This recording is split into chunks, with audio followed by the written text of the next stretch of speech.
Hello again, and welcome back to the Full Throttle Friday podcast, episode 3. What is success? Now, Earl Nightingale said that success is the progressive realization of a worthy ideal. Now, growing up, what I thought success actually meant was growing up on the right side of the road, going to college, getting a good job, marrying the right person, having kids, having a nice house with a white picket fence, retiring with a pension, and moving to the beach with my wife. Now, these things ingrained in my subconscious mind about what I thought success meant to me growing up were actually somebody else's ideas.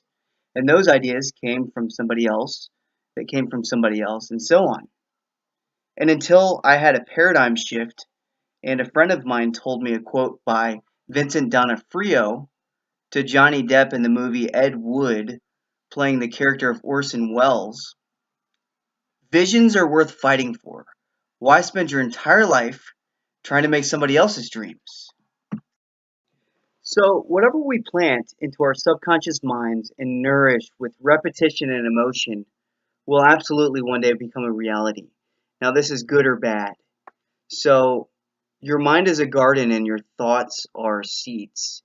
The harvest can either be flowers or weeds. And as Earl Nightingale says in The Strangest Secret, that a farmer can either plant corn or nightshade, and the ground is going to harvest whatever it plants within it. And our mind is the exact same way. So if we fill it up with positivity, then it's going to harvest positive things. So if you fill it up with negativity and negative thoughts, then absolutely you're going to harvest negativity. He said, whatever we plant in our subconscious minds and nourish with repetition and emotion will one day become a reality. So the repetition and emotion of what my parents told me to do, and the ideas that were ingrained upon me as a child, and the things that I did and the activities that I was involved in formed my outlook on life and ingrained my subconscious mind to do the things that I did and to be who I thought I was supposed to be. Now, what you think today, tomorrow, the next month, the next year, is what molds your life and determines your future. So if we're guided by our mind, what are we thinking about? Now, we become what we think about.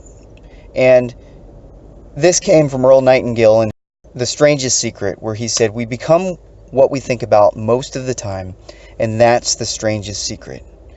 So, in reality, our subconscious mind is formed as a result of our environment, the world in which we live and work, and that's a mirror of our attitudes and expectations.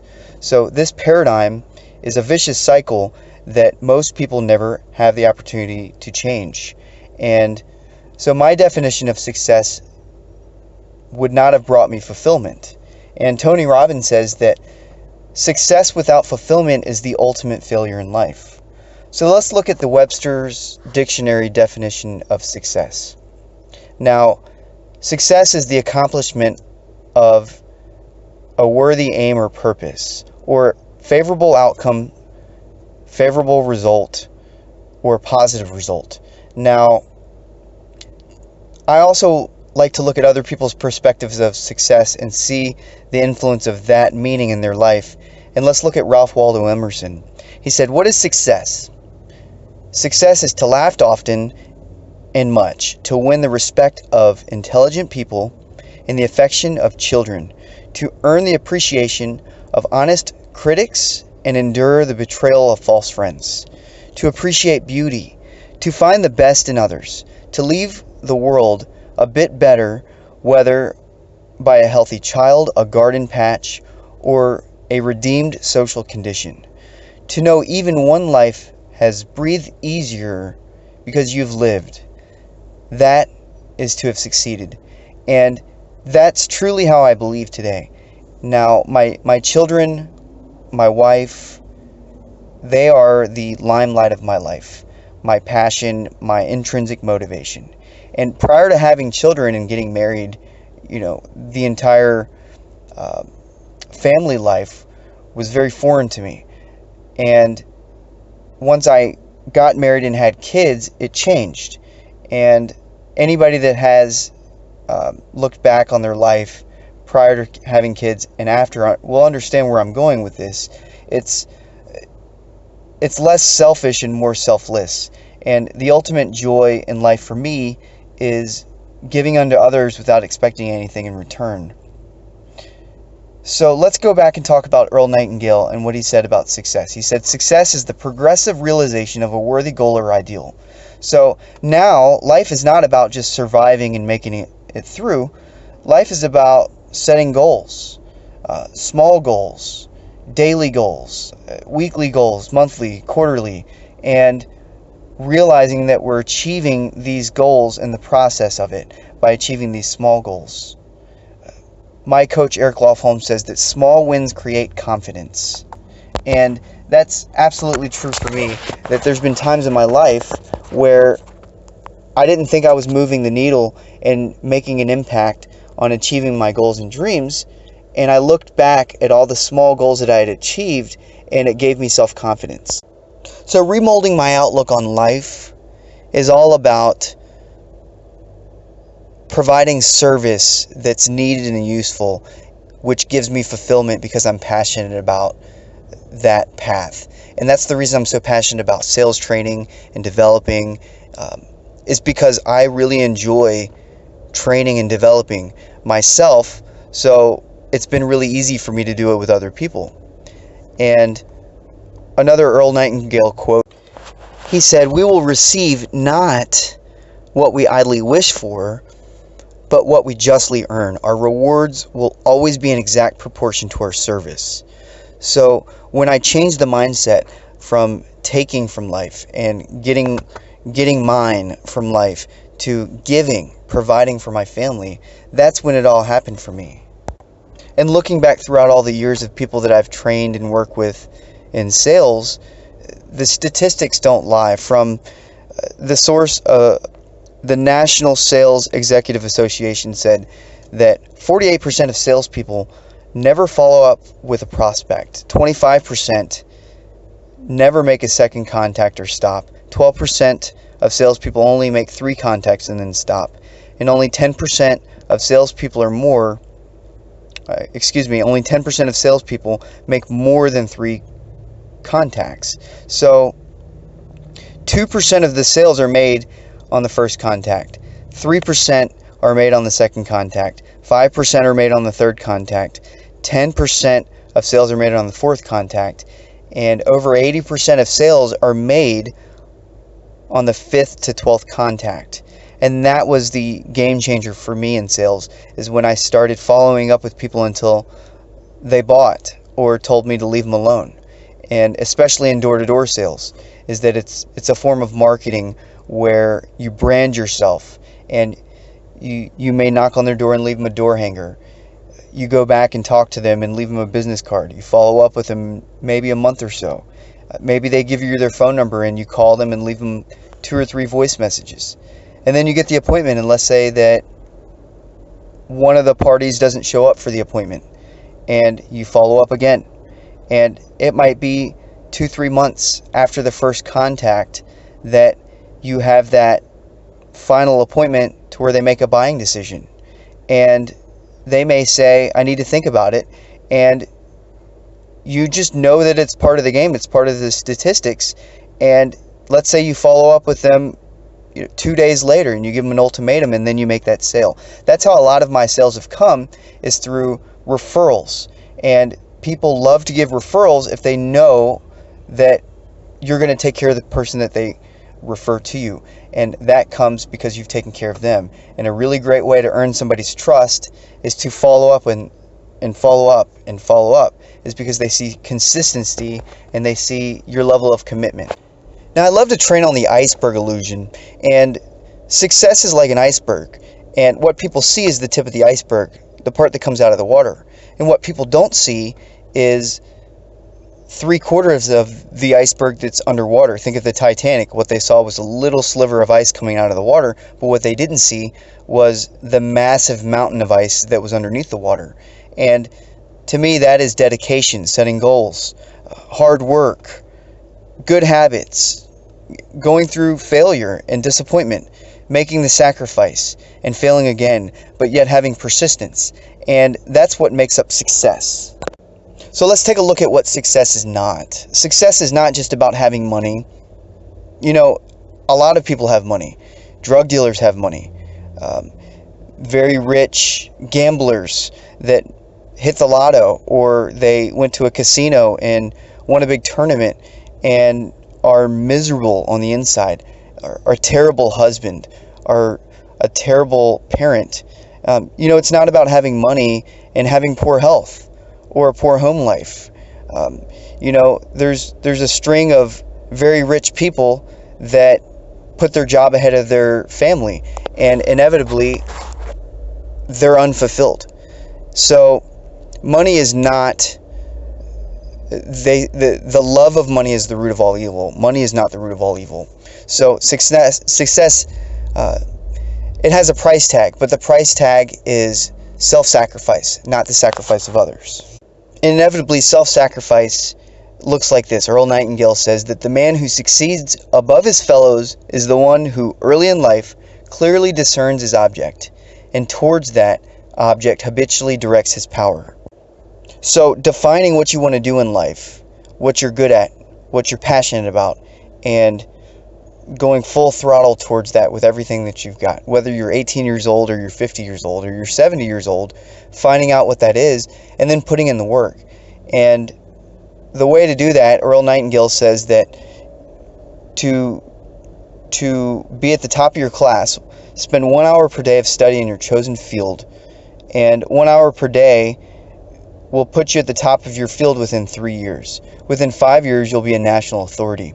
In 7 years, you can be one of the best people in the world at what you do.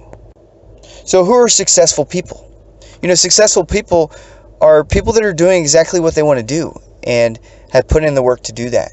My wife is a successful person in her career is because she went to college and she got a bachelor's degree and then pursued that and got a master's degree in counseling and psychology, and she found that she became a little bit more passionate about helping people with developmental disabilities, so she's pursuing another master's degree in occupational therapy, and she's doing exactly what she set out to do, and she loves it. So the only path that I know to success is, like Tony Robbins says, to take massive determined action. Don't sit on the fence and think, because you'll think yourself to death. And unfortunately in life, we get told no and no and no and no by our parents, by society. We go through school and get an education that was force-fed on us that leads us to be workers in a society and not be business owners. And that's the reality, and we have a choice in the matter. And you can't just wish yourself into massive determined action. You have to make a choice and you have to act. And it's better to be hot than lukewarm and not do anything. Or it's better to be cold and find out that you're heading in the wrong direction so that you can readjust course quickly. But taking massive determined action means you have a purpose, you have a goal, you're putting in the work. Now, for this past year, working on even producing my first YouTube video, there was a lot of sitting on the fence and thinking. There was a lot of trying to figure out how to do it. And when I made a decision to do it, I already had all the content. I already knew what I could talk about. I just needed to do it. So I forced myself to do it. I set a deadline and a goal, and I did it. And it felt great. And once I did my first YouTube video, learning how to edit it, and that took me about 7 hours of work. Now, whenever I do a video, it takes about 15 minutes. So once you learn how to do it, it becomes easier. And also in the past, I'll say 5 years of consistently reading books. I got into self-development about 13 years ago, but I've consistently been reading about a book a month for the last 5 years. And this last year, I got into reading a book a week and putting in that work at night instead of spending time on Netflix or, scrolling Facebook to see what others' negative mindsets are at, and digging into where I can work on myself has really molded me and shaped me. And during this past 6 months, my family and I have gone through a lot of adversity, yet I've been able to have a very positive mindset through it. And we weren't in the valley very long before we got out. And you don't have to have a very low and stay there. Life is all about peaks and valleys. And your choice is, how long do you want to stay there? And what are you willing to do to get out of it? And for me, I had to reach out and ask for help. And I had to stay positive about it. And then I had to get into action. Success comes through other people. And those people are synergistically attracted towards you. And that's been my experience, is that you ask, you seek, and you knock. And when you seek, they say, if you seek, you shall find. And the way I find out, we'll call it God's will or flow or whatever you want to call it. But to me, God's will looks like this. I just jump in the canoe and I start paddling one direction, and I'm either going upstream or I'm going down. And when I'm going downstream, I may think I need to go to the right, but then there's a rock there, and that redirects me over to the center. And or you go down a hallway that's got a bunch of doors, and one door has a crack of light coming in. You open the door, and then that door slams shut, and another door opens. And that's absolutely how it works for me. And sometimes you get 2 or 3 choices, and all of them may be great choices, but to take massive determined action, to have a purpose and an aim, is the only way that I know to go. So one of my heroes, Michael Jordan, defined success as setting goals, but not in concrete, and staying focused, but turning aside to help somebody else on his team. Following a plan, but remaining flexible. Moving ahead, but not too fast to smell the roses and enjoy the moment. Climbing the ladder, but not stepping on toes. Fighting to the finish, but choosing your battles. Taking a bow, but applauding those who had a part in your success. And he was one of the greatest basketball players to ever play the game, yet he didn't have any more skill than the next guy. He just put in the work, and he had the proper mindset, and that's what success is to me. Now, what makes someone progressively realize their worthy goal or ideal? The journey with all of its peaks and valleys. The struggle of pursuing your dream and falling flat on your face time and time again, but continuing on your journey, much like Frodo Baggins in the Lord of the Rings movie series. The scratching and crawling to not fall off the cliff and pull yourself back up. The fight against mediocrity, complacency, and negativity. Because Earl Nightingale said, our environment, the world in which we live and work, is a mirror of our attitudes. So progressively realizing our future successes is all about being in the moment and looking within and changing ourselves and our attitudes and creating the life that we want by being the person that we want. Know that every successful person had to fight through many of the same adversities, except they didn't quit. They kept moving forward. Today is the first day of the rest of your life. You're not promised tomorrow, so live in today, because it is quite possibly the only day that you have left to live. As it's been said many times, yet so easily forgotten, the difference between ordinary and extraordinary is that little extra. That one extra rep, that one extra push-up, that one extra sit-up or mile jogged, reading one more book, listening to one more motivational talk, waking up a little bit earlier and staying up a little bit later to spend a little extra time working on your goals and dreams. The hunger for personal development must be a focus to achieve success, or else complacency sets in and growth just loses its importance over your life. To be better today than you were yesterday is the message, and my experience in my life is that when I focus on my past mistakes, it limits me for my future growth. So most importantly, consistently remind yourself of why you do what you do.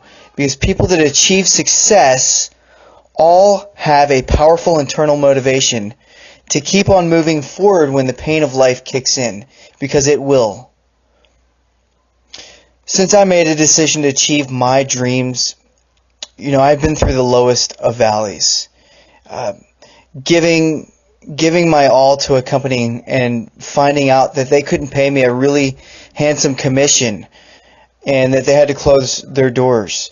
Having to move out of our family's 2-story house and into a small apartment with our 2 children, and being declined for food assistance when we really needed it, and living through poverty for several months, and having to beg our family and friends for money just to buy groceries to pay our bills. Yet, we never quit. We stayed positive, and we kept working on pursuing our dreams. My wife finishing college, me writing a book, and creating this podcast. And through all of the thick and thin, now we're living out our dreams. And you too can do the same thing.